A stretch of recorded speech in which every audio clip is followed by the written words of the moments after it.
You filed this lawsuit, which you are aware is obviously going to have enormous repercussions. What was the tipping point for you, through your experiences, that made you feel this was something you needed to do?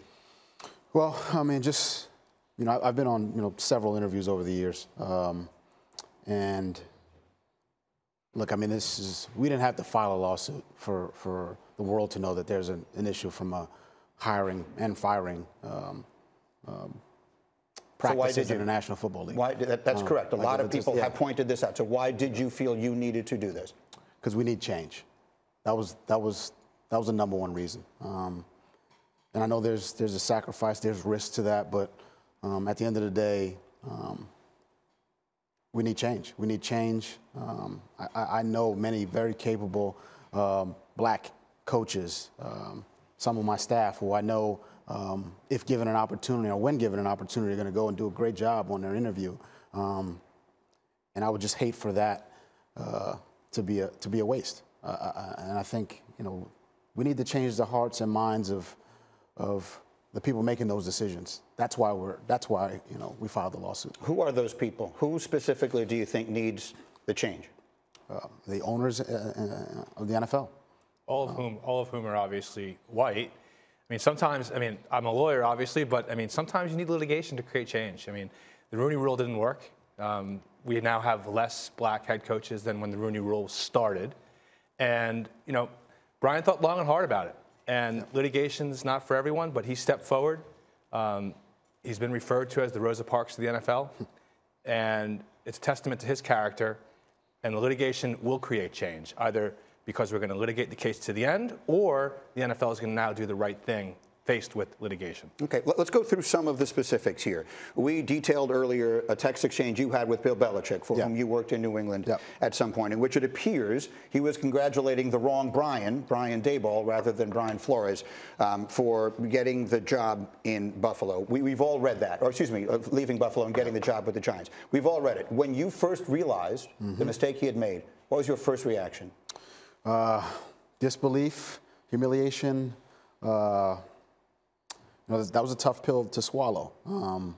And that, I have a great amount of respect for, Bill and Brian Daboll.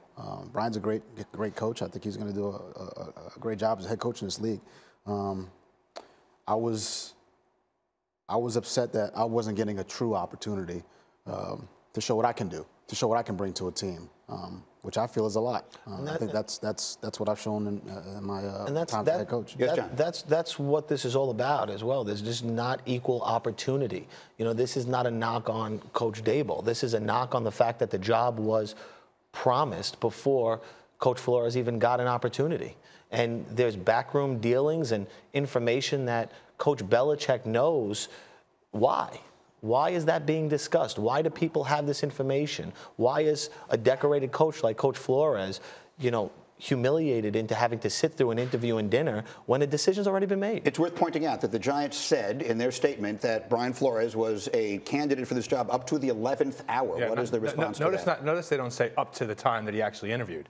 So they don't even deny the allegation that we put forth, which is that the job had already been given to Brian Daboll. And so, Coach, I'm sure there are many watching who will wonder, why did you go on the interview at all? If you felt it was a sham, as you suggested in the lawsuit, why did you go? Because I believe that, innately people are good and are going to do the right thing. And there's no way to allow them the opportunity to do the right thing or do, or at least make it a fair situation unless I went there and showed them that I am qualified. I am a leader of men, that I am passionate about coaching and building relationships, and I'm gifted to coach. I am.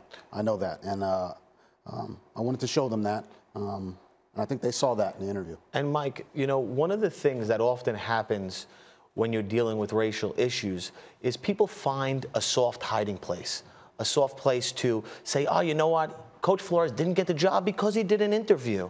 Maybe he took himself out of contention. And, Coach Flores having to put his best foot forward and go, hat in hand, and just, interview, knowing deep down that this job was promised elsewhere. Aside from being humiliated, that's something that black candidates often are forced to do, so that an image isn't portrayed, or a stigma that, hey, you didn't go, you didn't follow through, you didn't do your part. Understood. But I would say I think those text messages confirmed a lot of what a lot of us, black minority coaches already feel, that we're going into these and they're shams.